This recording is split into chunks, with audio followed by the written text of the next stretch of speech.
সবাইকে চাকরি করতে হবে তার মানে আছে? আমি জিজ্ঞেস করছি, সবাই যদি চাকরি করেন তো পড়াবে কে, ক্ষেত মজুর করবে কে, অন্য বিষয়বস্তু কে করবে?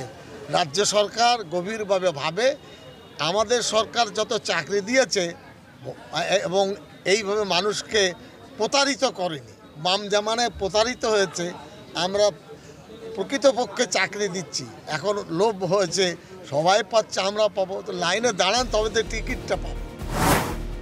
সবাই চাকরি করলে ক্ষেত মজুরি করবে কে?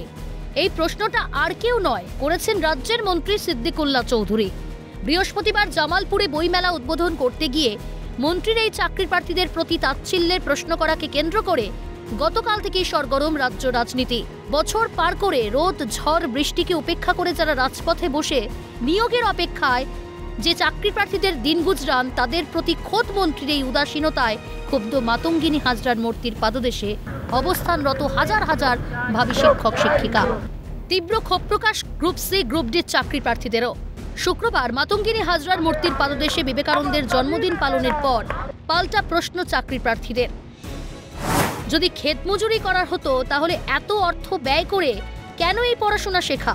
তাহলে তারা পড়াশোনা না করে প্রথম থেকেই ক্ষেত মজুরি করতে যেত।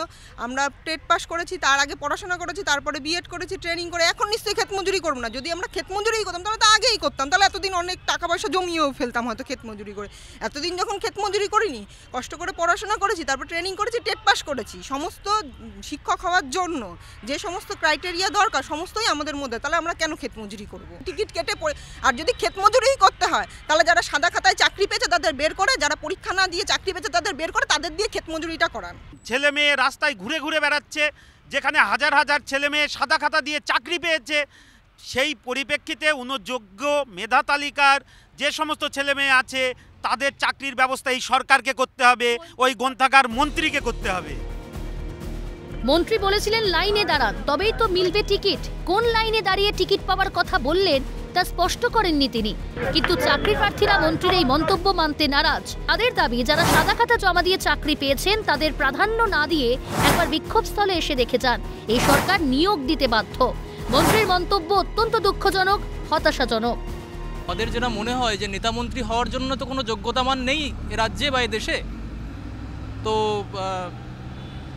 ওনার মতো একজন দায়িত্বশীল মন্ত্রীর কাছ থেকে রাজ্যের শিক্ষিত যুব সমাজের পক্ষে এই ধরনের কথাবার্তা সত্যি হতাশাজনক এবং দুঃখজনক। উনি কি করে বলেন, একজন গ্রন্থাগার মন্ত্রী? কোন পরিপ্রেক্ষিতে উনি বলেছেন আমার জানার মানে আমি বুঝতে পারছি না বিষয়টা। তবে চাকরি পেতে গেলে কি লাইনে দাঁড়াতে হয়? তার জন্য তো পরীক্ষা দিতে হয় এবং উপযুক্ত যোগ্যতার প্রমাণ দিয়েই তবেই চাকরিটা তাদেরকে পেতে হয়, এবং আমরা সেই যোগ্যতা অর্জন করেছি। কোন লাইনে দাঁড়ানোর কথা বলেছেন এই প্রশ্ন আমার মনে হয় ওনাকে করলেই অনেক ভালো হয়। ক্ষেত মজুরি করবেন, তাহলে ক্ষেত মজুরি করতে গেলে নিশ্চয়ই টেট পাস হতে হয় না, ট্রেন্ড হতে হয় না। তাহলে আমরা টেট পাস করেছি, ট্রেন্ড হয়েছি, শিক্ষক যোগ্যতার পরীক্ষায় আমরা উত্তীর্ণ হয়েছি, সেটা তো ক্ষেত মজুরি করার জন্য নয়। নেতা মন্ত্রীরা তো চান না আর কেউ চাকরি পাক, চাষির ছেলে চাষি করবে এটাই চায় তারা। নিচু শ্রেণীর মানুষের কোনো উচ্ছ্বাস থাকতেই পারে না। গ্রন্থাগার মন্ত্রীর আলটপকা মন্তব্যে ক্ষোভ প্রকাশ চাকরি প্রার্থীদের। যে সমাজের নিম্নবর্ণের মানুষেরা নিচেই থাকুক, তাদের কোনো উচ্ছ্বাস থাকবে না, তারা মানুষের সমান অধিকারের জন্য আন্দোলন করবে না, তার দাবি থাকবে না।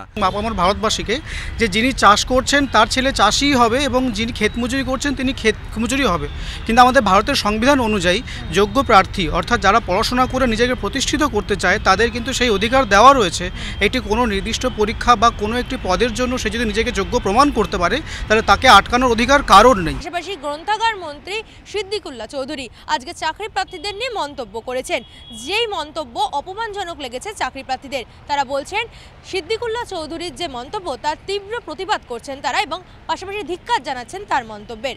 ক্যামেরায় কিশোরের সঙ্গে রেশমি রিপোর্ট, ক্যালকাটা নিউজ, কলকাতা।